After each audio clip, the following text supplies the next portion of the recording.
Praise the Lord.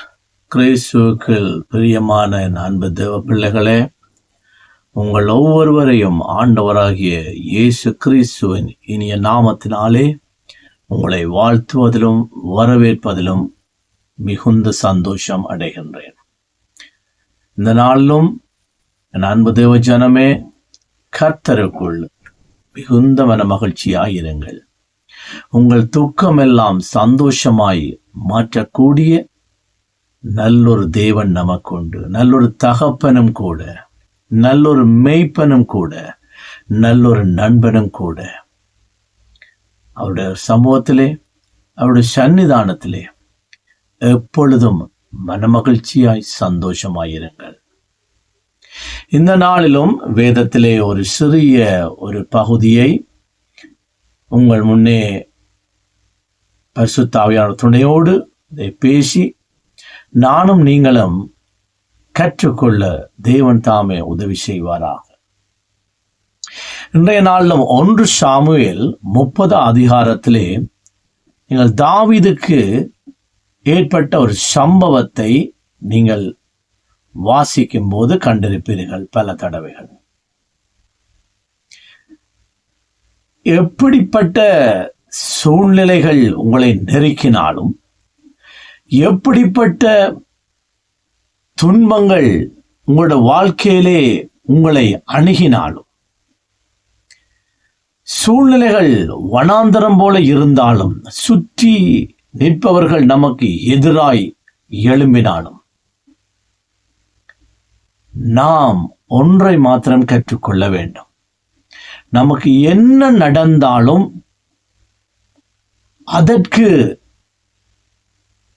எதிராகவோ அல்லது அந்த காரியத்தை நாம் பின்தொடரவோ, அந்த இழப்பை மீண்டும் நாங்கள் பெற்றுக்கொள்வதற்கோ மனுஷ தயவு அல்ல, மனுஷனுடைய ஆலோசனை அல்ல, மனுஷனுடைய எந்தொரு காரியங்களும் நம்முடைய வாழ்க்கையிலே அது ஒரு பரிபூர்ண சமாதானத்தையும் வெற்றியையும் தராது என்பது வேதம் நமக்கு தெளிவாக சொல்லுகிறது. மாறாக தாவீது ராஜா போல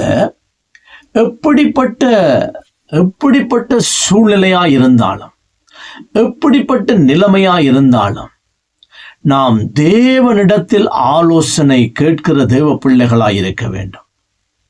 நமக்கு ஒரு பாடு வருகிறதா, நமக்கு ஒரு பிரச்சனை வருகிறதா, நமக்கு ஒரு நிந்தை வருகிறதா, நமக்கு ஒரு அவமானம் வருகிறதா, நம்மை சுற்றும் நிற்கிறவர்கள் நமக்கு விரோதமாய் எழும்புகிறார்களா,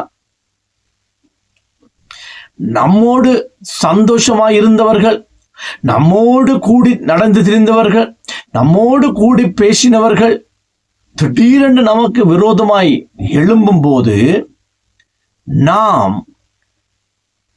மனுஷர்களைப் போல மாம்சத்தில் சிந்திக்கப்படாது, உலக பிரகாரமா நாம் மாம்சத்தில் சிந்திக்கப்படாது.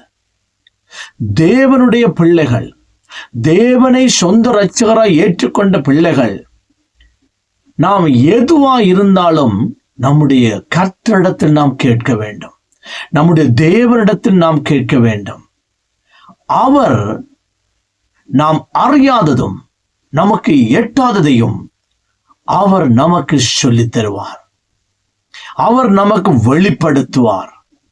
அவருடைய குரலின் சத்தத்தை கேட்டு நடக்கிற தேவ பிள்ளைகளாய் நானும் நீங்களும் வாழுவோம் என்று சொன்னால், இந்த பூமியில நாங்கள் வாழுகிற காலம் வரைக்கும்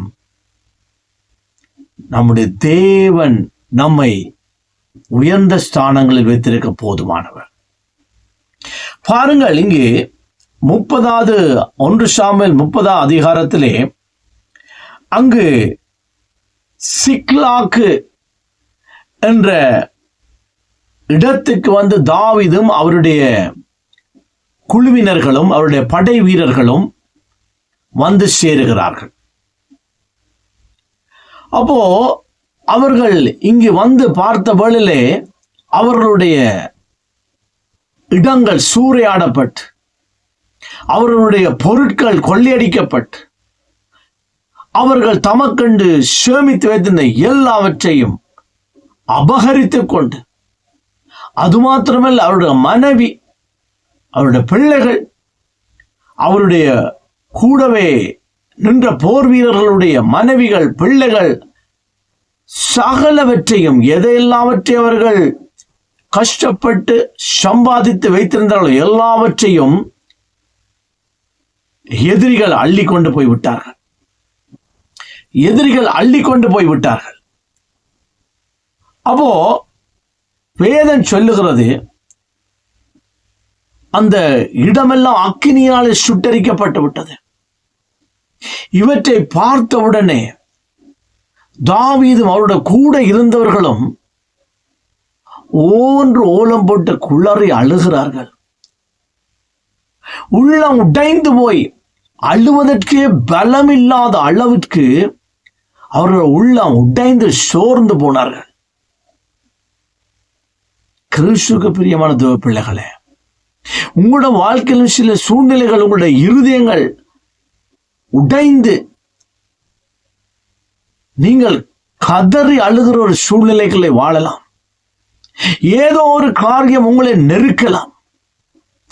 ஏதோ ஒரு உபத்திரத்திலே நீங்கள் அதற்குள்ளே சிக்கப்பட்டு நீங்கள் பரிதபித்து உங்களுடைய இருதயம் தேவனை நோக்கி கதறலாம்.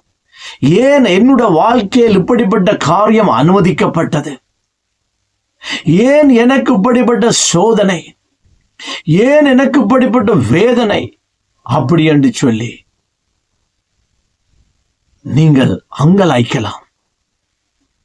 பாருங்கள், இங்கு தாவீது அவருடைய சரீரத்தில் பலமே இல்லாத அளவுக்கு அவர் அழுது சோர்ந்து போனார்.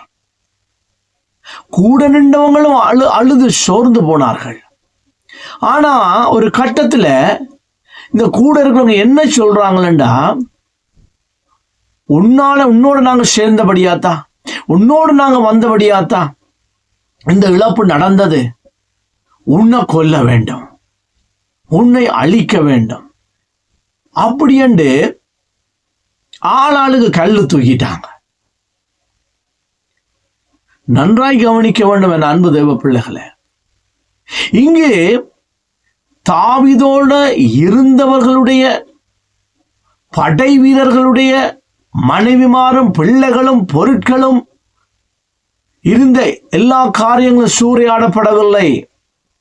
இந்த இவர்களுடைய ராஜாவாய் தலைவனாய் இருக்கிற தாவீதுடைய 2 மனைவிகளும் பிள்ளைகள், அவர்களுக்கு இருந்த காரியங்கள் எல்லாம் தான் அங்கு களவு போயிருக்கிறது.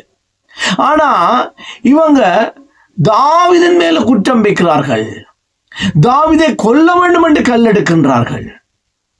ஆனால் கிறிஸ்துவுக்கு பிரியமான தேவ பிள்ளைகளே, அதான் நான் உங்களுக்கு சொன்ன ஆரம்பத்தில், எப்படிப்பட்ட சூழ்நிலைகள், உங்களோட பழகினவர்கள், உங்களோடு சாப்பிட்டவர்கள், உங்களோடு விருந்தோம்பினவர்கள், நீங்கள் சொல்லுகிற ஆலோசனை தான் நல்லது என்றெல்லாம் சொன்னவர்கள், நீங்கள்லாம் நமங்களுக்கு தெரியாத ஒரு காரியத்தை கற்றுத்தாருங்கள் என்று சொல்லுகிறவர்கள், நீங்கள்லாம் எங்களுடைய காரியங்களில் முன்னின்று நடத்த வேண்டும் என்று சொல்லுகிறவர்கள், ஏதாவது எங்கேயாவது ஒரு தவறு நடந்தவுடன், ஒரு பிழை நடந்தவுடன் சற்றும் தமக்கு செய்த நன்மைகளை மறந்து, தம்மை பாதுகாத்ததை மறந்து, தமக்கு செய்த உதவிகளை மறந்து எதிராளிகளாய் மாறிவிடுகிறார்கள். பிசாசின் கிரியை உடையவர்களாய் மாறிவிடுகிறார்கள். இங்கு தாவீதுக்கு அதுதான் நடந்தது. கூட இருக்கும்போது யுத்தங்களுக்கு போய் அங்கு கொள்ளையடிக்கப்பட்ட பொருட்களை எல்லாம் பங்கிட்டு எல்லாம் தங்கள் வீடுகளை கொண்டு செல்லுவார்கள். அவர்களுக்கு ஒரு காரியம் என்றால் தாவீதோட கூட இருந்து ஆலோசனையை பெற்றுக் கொள்வார்கள். சாப்பாடுகளை பங்கு போட்டு எல்லோருக்கும் சாப்பாடுகள் கொடுக்கப்படும். எல்லோரும் சந்தோஷமாய் அவர்கள் தாவீதோடு இருந்தார்கள். ஆனால் ஒரு சம்பவம் சம்பவித்தோன்னு உடனடியாக தாவீதை விரோதியாய் பார்க்கிறார்கள். ஆனால் தாவீது ராஜாவோ, வேதம் சொல்லுகிறது, தாவீது தன்னை கர்த்தருக்குள் ஸ்திரப்படுத்திக் கொண்டார்.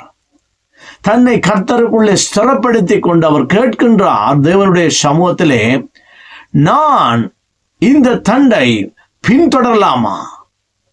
நான் பின்தொடர்ந்து போய் அவற்றை மீண்டும் நான் மீட்டுக் கொள்ளுவேனா? பாருங்கள், அவ்வளவு சூழ்நிலையில கூட நிற்கிறவன் எதிர்த்து கொண்டு நிற்கிறான், கொள்ள வேண்டும் என்று சொல்லுகிறான். ஆனா அப்படிப்பட்ட சூழ்நிலையிலும் தன் தகப்பனுடைய கட்டளைக்காக காத்திருக்கிறார். தகப்பனிடத்தில் ஆலோசனை கேட்கிறார். நம்முடைய ஆண்டவரிடத்தில் ஆலோசனை கேட்கிறார். நம்முடைய கர்த்தரிடத்தில் கேட்கின்றார் ஆலோசனை. என்று கிறிஸ்துவுக்கு பிரியமானவர்களே, உங்களுடைய வாழ்க்கையில் வருகிற பிரச்சனைகளில் நீங்கள் யாரிடத்தில் ஆலோசனை கேட்கிறீர்கள்? நீங்கள் யாரிடத்தில் போய் உங்களுடைய காரியங்களை நீங்கள் சொல்லுகிறீர்கள்? தேவனிடத்தில் போய் நீங்கள் முறையிடுங்கள். தேவனிடத்தில் போய் சொல்லுங்கள். ஆண்டவர் சொன்னார், நீ உன் அறையில் உன் வீட்டிலே நீ அறைக்குள்ளே பிரவேசித்து கதவை சார்த்தி விட்டு பரலோகத்தில் இருக்கிற பிதாவுக்கு நேராக உன் கரங்களை உயர்த்தி உன் விண்ணப்பத்தை ஏறெடு. என் அன்பு தேவ பிள்ளைகளே, தாவீது கேட்டவுடனே ஆண்டவருடைய சத்தம் வருவது, நீ பின்தொடர், நீ சகலவற்றையும் மீளவும் மீட்டுக் கொள்ளுவாய், நீ மீட்டுக் கொள்ளுவாய். என் அன்பு தேவ பிள்ளைகளே, இன்று என்னெல்லாவற்றை நீங்கள் இழந்து போய் நிற்கிறீர்களோ, அது உங்களுடைய குடும்பமாக இருக்கலாம், உங்களுடைய தனிப்பட்ட காரியமாக இருக்கலாம், உங்களுடைய வீச காரியங்களாக இருக்கலாம், ஒரு பினான்சியல் பிரச்சனையா இருக்கலாம், எதுவாக வியாதியா இருக்கலாம், எது எப்படியா இருந்தாலும் உங்கள் தேவனாகிய கர்த்தரிடத்திலே நீங்கள் ஆலோசனை கேளுங்கள். அவர் உங்களுக்கு மறு உத்தரவு தருவார் என்பதில் ஒரு விதமான சந்தேகம் இல்லை. Praise God. இங்கு தாவீது அதுபோல தேவனுடைய ஆலோசனை பெற்றவராய் அந்த போர் வீரர்களோடு கடந்து போகிறார். கடந்து போய் அந்த கொள்ளையடித்து கொண்டு போனவர்களை இடையிலே வழிமறித்து அவர்களோடு யுத்தம் பண்ணி சகலவற்றையும் ஒன்று வேதம் சொல்லுறது, அவர்கள் கொண்டு போனதுல ஒன்றும் கூட இழந்து போய் சகலவற்றையும் தாவீது மீட்டுக் கொண்டான். கர்த்தர் ஜெயத்தை கொடுத்தார். கர்த்தர் ஜெயத்தை கொடுத்தார். என் தேவனாகிய தேவ பிள்ளைகளே, என் தேவனுடைய கர்த்தருடைய தேவ பிள்ளைகளே, என் தேவனாகிய கர்த்தரிடத்தில் நீங்கள் விசுவாசம் வைத்து அவரிடத்தில் நம்பிக்கை உடையவர்களாயிருந்து கர்த்தருக்குள்ளே உங்களுக்குள்ளே வருகிற பிரச்சனைகளிலே, உங்களுக்குள்ளே வருகிற பலவீனங்களுக்குள்ளே நீங்கள் கர்த்தருக்குள்ளே உங்களை ஸ்திரப்படுத்திக் கொள்வீர்கள் என்று சொன்னால் கர்த்தர் அதை நிச்சயம் ஆசீர்வாதமாய் மாற்றுவார். அதை ஆசீர்வாதமாய் மாற்றுவார். தாவீது சகலவற்றையும் மீட்டுக் கொண்டான். கர்த்தர் தாவீதோடு கூட இருந்தார். ஏன் தாவீதோடு கர்த்தர் கூட இருந்தார்? எல்லா சூழ்நிலையிலும், எல்லா விதமான சூழ்நிலையிலும், சவுல் கலைக்கின்ற வேளையிலும் கூட, வேற ஒவ்வொரு தேசத்து ராஜாக்களும் கலைக்கின்ற வேளையிலும் கூட எல்லாவற்றையும் தேவனாகிய கர்த்தரிடத்திலேயே கேட்டு கேட்டு கேட்டு, நான் இதை செய்யலாமா, நான் இதை பின்தொடரலாமா, நான் போகலாமா, சகலவற்றையும் கர்த்தரது அழைத்தவரிடத்திலேயே அவர் கேட்டார். அழைத்தவரிடத்திலேயே எல்லாவற்றையும் கேட்டார். இன்றும் அதுபோல கர்த்தரால் அழைக்கப்பட்டவர்களே, கர்த்தருடைய ஆண்டவரை இயேசு கிறிஸ்துவின் இரத்தத்தினால் கழுவப்பட்டு நீதிமான்களாக்கப்பட்டவர்களே, அவர் உங்களுக்கு பிதாவாகவும் நீங்கள் அவருக்கு பிள்ளையாக இருக்கும்படியா புத்திர சுவீகாரத்தை பெற்றுக்கொண்டவர்களே, உங்களுக்கு எப்படிப்பட்ட சூழ்நிலைகளாக இருந்தாலும், நீங்கள் எப்படிப்பட்ட சூழ்நிலைகளை கடந்து போனாலும், நீங்கள் உங்களுடைய தேவனாகிய கர்த்தரிடத்திலே நீங்கள் முழங்கால் படியிட்டு கேளுங்கள். அவர் உங்களுடைய விண்ணப்பத்தை கேட்டு அவர் நல்ல ஆலோசனை தருவார். மனித ஆலோசனை அல்ல, மனுஷருடைய ஆலோசனை அல்ல. என் தேவனாகிய கர்த்தரிடத்தில் நீங்கள் ஆலோசனை கேளுங்கள். அவர் உங்களுக்கு வழிகளை வாய்க்க பண்ணுவார். ஆகையினால் இந்த வார்த்தையின்படி ஒன்று சாமுவேல் 30வது அதிகாரத்தில் வருகிற இந்த காரியத்தின்படி கர்த்தரிடத்தில் நம்பிக்கையாயிருங்கள். கர்த்தர் தாமே உங்களை நிறைவை ஆஸ்வதிப்பாராக. May God bless you. Be happy in Christ.